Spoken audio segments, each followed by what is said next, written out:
بسم اللہ الرحمن الرحیم۔ حکایات صحابہ میں سے ہے حدیبیہ میں حضرت ابو بکر صدیق رضی اللہ تعالیٰ عنہ اور مغیرہ رضی اللہ تعالیٰ عنہ کا فعل اور عام صحابہ کا طرز عمل۔ حدیبیہ کا مشہور غزوہ ذی القعدہ سن 6 ہجری میں ہوا، جبکہ رسول اللہ صلی اللہ علیہ وسلم صحابہ کی ایک بڑی جماعت کے ساتھ عمرہ کے ادا کرنے کے لیے تشریف لا رہے تھے۔ مکے کے کافروں کو جب اس کا پتہ لگا تو انہوں نے آپس میں مشورہ کیا اور طے کیا کہ مسلمانوں کو مکے آنے سے روکا جائے۔ اس لیے بہت بڑے پیمانے پر تیاری کی اور مکے کے علاوہ باہر کے لوگوں کو بھی اپنے ساتھ شرکت کی دعوت دی اور بڑے مجمع کے ساتھ مقابلے کی تیاری کی۔ ذوالحلیفہ سے رسول اللہ صلی اللہ علیہ وسلم نے ایک صاحب کو حالات کی خبر لانے کے لیے بھیجا، جو مکے سے حالات کی تحقیق کر کے عثفان پر حضور صلی اللہ علیہ وسلم سے ملے۔ انہوں نے عرض کیا کہ مکے والوں نے مقابلے کی بہت بڑے پیمانے پر تیاری کر رکھی ہے اور باہر سے بھی بہت سے لوگوں کو اپنی مدد کے لیے بلا رکھا ہے۔ رسول اللہ صلی اللہ علیہ وسلم نے صحابہ سے مشورہ فرمایا کہ اس وقت کیا کرنا چاہیے۔ ایک صورت یہ ہے کہ جو لوگ باہر سے مدد کو گئے ہیں ان کے گھروں پر حملہ کیا جائے جبکہ وہ بے خبر ہیں، اور ان کو جب یہ پتہ لگے گا تو وہ مکے سے واپس چلے جائیں گے۔ دوسری صورت یہ ہے کہ سیدھے چلیں۔ حضرت ابو بکر صدیق رضی اللہ تعالیٰ عنہ نے عرض کیا کہ اللہ کے رسول صلی اللہ علیہ وسلم، اس وقت آپ بیت اللہ کے ارادے سے تشریف لائے ہیں، لڑائی کا ارادہ تو تھا ہی نہیں، اس لیے آگے بڑھیں چلیں، اگر وہ ہمیں روکیں گے تو مقابلہ کریں گے ورنہ نہیں۔ حضور صلی اللہ علیہ وسلم نے اس مشورے کو قبول فرمایا اور آگے بڑھے۔ حدیبیہ میں پہنچ کر کے بدیل بن ورقہ خزاعی ایک جماعت کے ساتھ وہاں آیا اور حضور صلی اللہ علیہ وسلم سے اس کا تذکرہ کیا کہ کافر آپ کو ہرگز مکے میں داخل نہیں ہونے دیں گے۔ تفصیلی واقعہ تھوڑا غور سے سنیں۔ وہ تو لڑائی پر تلے ہوئے ہیں۔ آپ صلی اللہ علیہ وسلم نے ارشاد فرمایا کہ ہم لوگ لڑنے کے لیے تو نہیں آئے، ہمارا مقصد صرف عبادت کرنا اور عمر ادا کرنا ہے، اور قریش کو روزمرہ کی لڑائی نے بہت نقصان پہنچا رکھا ہے، بالکل ہلاک کر دیا ہے۔ اگر وہ راضی ہوں تو میں ان سے مصالحت کرنے کے لیے تیار ہوں کہ میرے اور ان کے درمیان اس پر معاہدہ ہو جائے کہ تم میرا پیچھا نہ کریں اور میں آپ کے پیچھے نہیں لگوں گا، آپ اپنے کام سے کام رکھیں، بس مجھے اوروں سے نمٹنے دیں، آپ کے ساتھ کوئی لڑائی نہیں۔ اور اگر وہ کسی چیز پر بھی راضی نہ ہوں تو اس ذات کی قسم جس کے قبضے میں میری جان ہے، میں اس وقت تک ان سے لڑوں گا جب تک کہ اسلام غالب ہو جائے یا میری گردن جدا ہو جائے۔ غیرت کا تقاضا یہ ہے، آپ لڑنے کی خواہش نہ کرو، لیکن اگر لڑائی ہوتی ہے تو پھر جھکنا نہیں، بھاگنا نہیں، بھلے مر جانا۔ بدیل نے عرض کیا، اچھا میں آپ کا پیغام ان تک پہنچا دیتا ہوں۔ وہ لوٹے اور جا کر کے پیغام پہنچایا، مگر کافر اس پر راضی نہ ہوئے۔ اس طرح دونوں طرف سے آمد و رفت کا سلسلہ جاری رہا، جن میں سے ایک مرتبہ عروہ ابن مسعود ثقفی کافروں کی طرف سے آیا اور اس وقت تک یہ مسلمان نہیں ہوا تھا، بعد میں اللہ تعالیٰ نے اس کو اسلام کی توفیق دی۔ حضور صلی اللہ علیہ وسلم نے ان سے بھی وہی گفتگو فرمائی جو بدیل کے ساتھ کی تھی۔ عروہ نے عرض کیا کہ اے محمد، اگر تم چاہتے ہو کہ عرب کا بالکل خاتمہ کر دو تو یہ ممکن نہیں۔ تم نے کبھی سنا ہوگا کہ تم سے پہلے کوئی شخص ایسا گزرا ہو جس نے عرب کو بالکل فنا کر دیا ہو، اور اگر دوسری صورت ہوئی کہ وہ تم پر غالب ہو گئے تو یاد رکھو میں تمہارے ساتھ اشراف کی جماعت نہیں دیکھتا، یہ اطراف کے کم ظرف لوگ تمہارے ساتھ ہیں، مصیبت پڑنے پر سب بھاگ جائیں گے۔ یعنی اسی نے پیغمبر کریم صلی اللہ علیہ وسلم کو جانچنا چاہا کہ دیکھیں تو صحیح اس کے ساتھ جو لوگ ہیں یہ کس طرح کے لوگ ہیں۔ بولتا ہے کہ اگر آپ غالب آئیں گے تو عرب مارے جائیں گے، اور اگر وہ غالب آ رہے ہیں نا تو تیرے سارے ساتھی بھاگ جائیں گے۔ ابھی یہ لفظ صحابی نبی پاک کے بارے میں کیسے سن سکتے ہیں؟ حضرت ابو بکر صدیق رضی اللہ تعالیٰ عنہ پاس کھڑے ہوئے تھے، یہ جملہ سن کر کے غصے میں بھر گئے اور فرمایا کہ تو اپنے معبود لات کے پیشاب کو جا کر کے چاٹ، کیا تو حضور صلی اللہ علیہ وسلم کو یہ کہتا ہے کہ ہم ان سے بھاگ جائیں گے اور آپ کو ہم اکیلا چھوڑ دیں گے رسول اللہ صلی اللہ علیہ وسلم کو؟ عروہ حیران ہو کر کے پوچھا یہ کون ہے؟ حضور صلی اللہ علیہ وسلم نے فرمایا ابو بکر ہیں۔ انہوں نے حضرت ابو بکر سے مخاطب ہو کر کے کہا کہ تمہارا ایک قدیمی پرانا مجھ پر احسان ہے جس کا میں بدلہ نہیں دے سکا، اگر یہ احسان نہ ہوتا تو اس گالی کا جواب دیتا کہ یہ کہہ کر کے عروہ پھر حضور صلی اللہ علیہ وسلم کے ساتھ بات میں مشغول ہو گئے اور عرب کے عام دستور کے موافق بات کرتے ہوئے حضور صلی اللہ علیہ وسلم کی داڑھی مبارک کی طرف ہاتھ لے جاتے کہ خوشامد کے موقع پر داڑھی میں ہاتھ لگا کر کے بات کی جاتی ہے۔ صحابہ کرام کو یہ بات بھی کب گوارا ہو سکتی تھی کہ نبی پاک کی داڑھی مبارک میں کوئی کافر ہاتھ ڈالے، بھلے وہ دشمنی میں نہیں ڈال رہا تھا۔ عروہ کے بھتیجا حضرت مغیرہ سر پر خود اوڑھے ہوئے تھے اور ہتھیار لگائے ہوئے تھے، پاس کھڑے تھے۔ انہوں نے تلوار کا قبضہ عروہ کے ہاتھ پر مارا اور مار کر کے کہا کہ پرے کر ہاتھ۔ عروہ نے پوچھا کہ یہ کون ہے؟ آپ صلی اللہ علیہ وسلم نے فرمایا یہ مغیرہ یعنی تیرا بھتیجا ہے۔ عروہ نے کہا کہ او غدار، تیری غداری کو میں اب تک بھگت رہا ہوں اور تیرا یہ برتاؤ، یعنی مغیرہ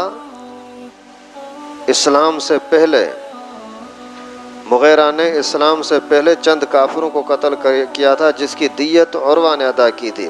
اس کی طرف اشارہ تھا کہ اے عروہ میرے بھتیجا، تیری ہی وجہ سے میں ابھی تک مصیبتوں میں ہوں، ابھی تو مجھے مار رہا ہے۔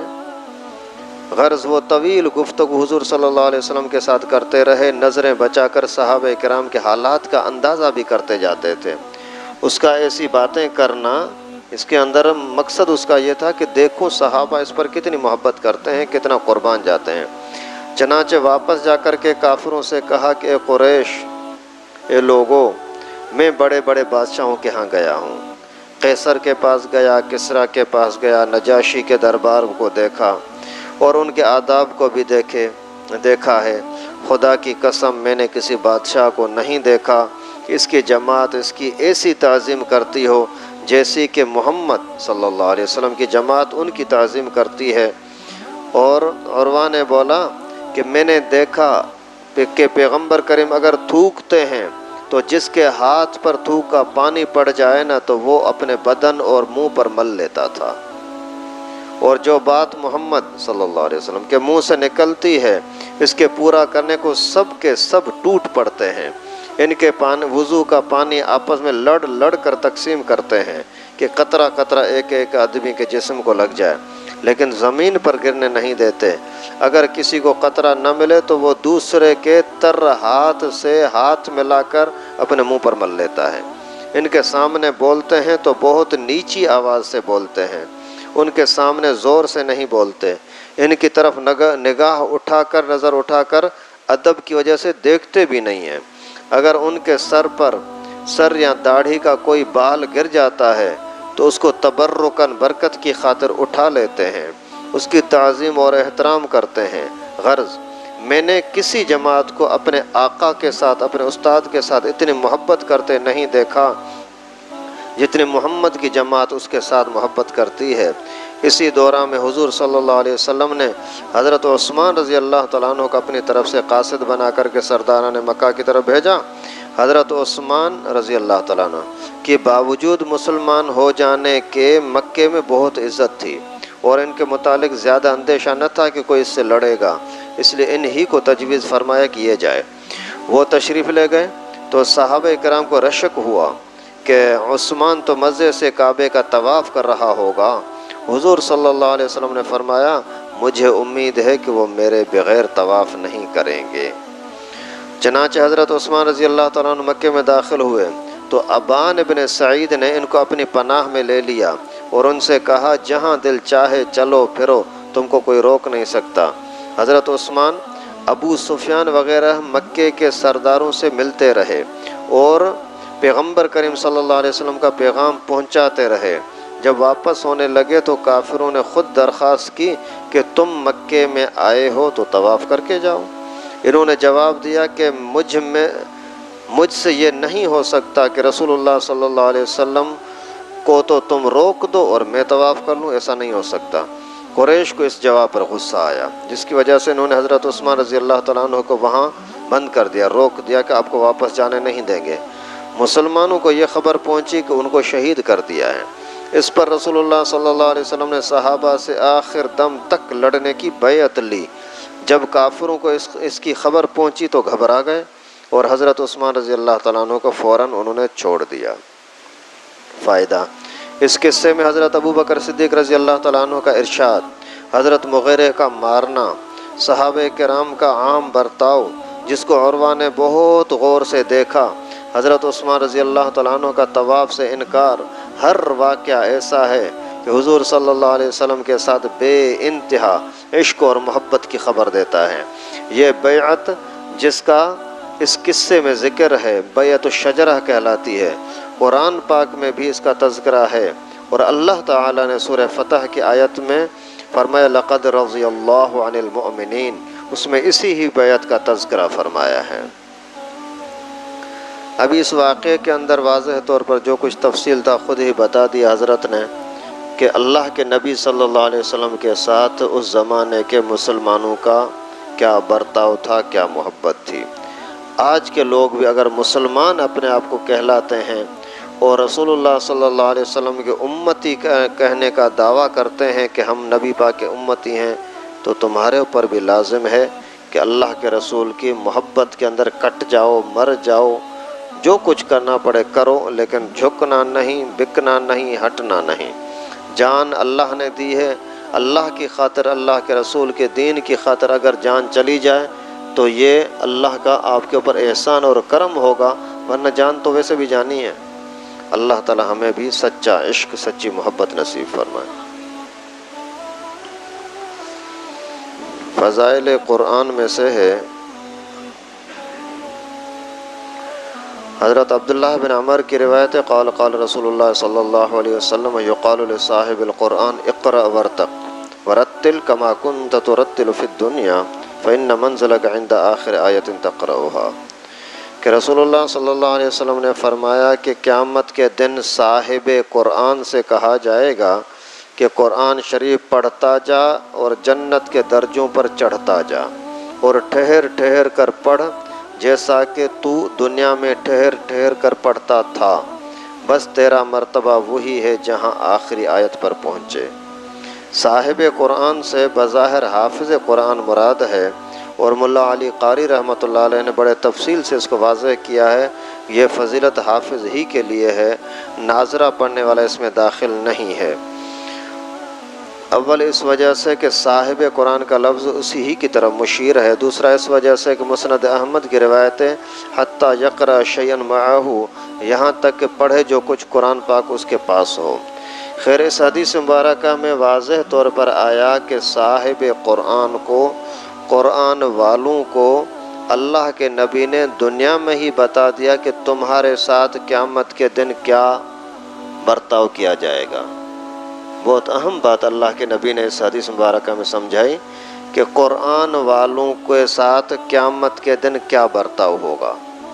جیسے حدیث شریف میں آتا ہے کہ زنا کرنے والوں کے ساتھ کیا انجام ہوگا، چوروں کے ساتھ کیا انجام ہوگا، اور دنیا کے اندر لوٹ مار کرنے والے، فتنے فساد والے، ان کا کیا انجام ہوگا، تو قرآن والوں کا انجام یہاں اللہ کے نبی صلی اللہ علیہ وسلم نے بتلایا کہ یہ ہوگا۔ ان کو حکم دیا جائے گا کہ قرآن پاک پڑھتے جاؤ، جنت کے درجات پر چڑھتے جاؤ۔ سبحان اللہ، یہ اللہ کے نبی نے فرمایا ہے، قرآن والوں کے لیے فرمایا ہے۔ تو قرآن والے کون ہیں؟ مدرسے والے ہیں، علماء ہیں، مولوی ہیں، حافظ ہیں، قاری ہیں۔ تو اگر آپ مولویوں کا، حافظوں کا، قاریوں کا رتبہ دیکھنا چاہتے ہیں تو اس حدیث مبارکہ پر تھوڑا سا غور کرو گے، آپ کو پتہ لگ جائے گا یہ جنتی ہیں الحمدللہ۔ اللہ تعالی ہمیں بھی قرآن پاک کی قدر کرنے کی توفیق نصیب فرمائے۔ آج کل کے زمانے میں اسی قرآن والوں کے دشمن بھی بہت زیادہ ہیں، اس زمانے سے ہیں، نبی پاک کے دشمن تھے، صحابہ کرام کے دشمن تھے، امام ابو حنیفہ والوں کے دشمن تھے، اور آج کے زمانے میں بھی ہیں۔ اس وقت تو خصوصاً ایک طرف علماء ہیں لاکھوں کی تعداد میں، قاری، علماء، مدرسے والے، دوسری طرف ان کے مقابلے میں پی ٹی آئی والے ہیں۔ ابھی ان کے حال بھی آپ کے سامنے ہیں، اور ان علماء کا انجام بھی اللہ کے نبی کے فرمان کے مطابق آپ کے سامنے ہے۔ ابھی ہر ایک بندہ سوچے کہ تم علماء کی جماعت میں ہو جن کو نبی پاک نے جنتی بتایا ہے، یا ان کے دشمنوں کے پارٹی میں ہو جو نبی کا دشمن، صحابہ کا دشمن، علماء کا دشمن، اس کا کیا انجام ہونا چاہیے۔ تھوڑی سی اتنی عقل تو اللہ تعالیٰ نے سب کو دی ہے۔ اس وجہ سے آپ خصوصاً دعا کریں آج کی رات میں کہ اللہ تعالیٰ علماء کے دشمنوں سے ہمیں دشمنی نصیب فرمائے، علماء کرام کے ساتھ ہمیں محبت نصیب فرمائے۔ جو ہمارے مسلمان بھائی بے سمجھی کی وجہ سے، بے عقلی، کم عقلی کی وجہ سے وہ اسی گندے ماحول کے اندر چلے جاتے ہیں، اللہ تعالیٰ ان کو سمجھ نصیب فرمائے۔ فضائل نماز میں سے ہے، حضرت ابو عثمان رضی اللہ تعالیٰ عنہ فرماتے ہیں کہ میں حضرت سلمان فارسی رضی اللہ تعالیٰ عنہ کے ساتھ ایک درخت کے نیچے تھا۔ انہوں نے اس درخت کی ایک خشک ٹہنی پکڑ کر کے اس کو حرکت دی، ایک ٹہنی شاخ پکڑ کر کے اس کو حرکت دی، جس سے اس کے پتے گر گئے۔ پھر مجھ سے کہنے لگے کہ ابو عثمان، تم نے مجھ سے یہ نہ پوچھا کہ میں نے یہ کیوں کیا؟ تو نے مجھ سے یہ کیوں نہیں پوچھا کہ میں نے یہ ٹہنی کو کیوں حرکت دی؟ پتے جھاڑنے کا کیا مطلب تھا؟ میں نے کہا کہ بتا دیجئے کیوں کیا؟ انہوں نے فرمایا کہ میں ایک مرتبہ رسول اللہ صلی اللہ علیہ وسلم کے ساتھ ایک درخت کے نیچے تھا، آپ نے بھی درخت کی ایک خشک ٹہنی پکڑ کر کے اسی طرح کیا، جس سے اس ٹہنی کے پتے جھڑ گئے تھے۔ پھر رسول اللہ صلی اللہ علیہ وسلم نے ارشاد فرمایا، سلمان پوچھتے نہیں ہو کہ میں نے یہ کیوں کیا؟ میں نے عرض کیا کہ حضرت بتا دیجئے کیوں کیا؟ تو آپ صلی اللہ علیہ وسلم نے فرمایا کہ جب مسلمان اچھی طرح وضو کرتا ہے، یہ ہے پوائنٹ، اہم چیز، جب مسلمان اچھی طرح وضو کرتا ہے پھر پانچوں نمازیں پڑھتا ہے تو اس کی خطائیں اس سے ایسے ہی گر جاتی ہیں جیسے کہ یہ پتے گرتے ہیں۔ سبحان اللہ۔ پھر آپ نے قرآن پاک کی یہ آیت کریمہ تلاوت کی، اقیم الصلاۃ طرفی النہار، جس کا ترجمہ یہ ہے کہ قائم کرو نماز کو دن کے شروع میں بھی اور رات کے حصوں میں بھی، بے شک نیکیاں دور کر دیتی ہیں گناہوں کو۔ یہ نصیحت ہے نصیحت ماننے والوں کے لیے، یہ نصیحت ہے نصیحت ماننے والوں کے لیے۔ یہ اللہ کے نبی صلی اللہ علیہ وسلم فرماتے ہیں، اللہ رب العالمین خود فرماتے ہیں قرآن پاک کے اندر، یہ نصیحت ہے نصیحت حاصل کرنے والوں کے لیے، نصیحت ماننے والوں کے لیے۔ ہر نصیحت ہر بندے کو کام دے ایسا نہیں ہوتا، نصیحت اسی ہی کو کام دیتی ہے جس کا اندر پاک ہو، صاف ہو، ورنہ وہی الفاظ وہی تقریر رسول اللہ صلی اللہ علیہ وسلم فرما رہے ہیں۔ حضرت ابو بکر نے بھی وہی تقریر سنی، ابو جہل نے بھی وہی تقریر سنی، لیکن گندے آدمی نے بولا کہ نعوذ باللہ جھوٹ بول رہا ہے، اور پاک آدمی نے بولا کہ جس کا دل پاک تھا، سینہ پاک تھا، فرمایا کہ اس سے زیادہ سچ کوئی ہو ہی نہیں سکتا۔ بولا کہ یہ کیسے ہو سکتا ہے کہ ایک بندہ چند لمحوں کے اندر یہاں سے بیت المقدس جائے، وہاں سے آسمانوں پر جائے؟ فرمایا اگر بولنے والا رسول اللہ صلی اللہ علیہ وسلم ہے تو ہماری عقل جھوٹی ہو سکتی ہے، ہماری آنکھیں کمزور ہو سکتی ہیں، لیکن نبی پاک کا فرمان جھوٹا نہیں ہو سکتا۔ تو نصیحت ماننے والوں کے لیے فائدہ مند ہوتی ہے، ہر ایک کو فائدہ نہیں دیتی۔ فضائل ذکر میں سے ہے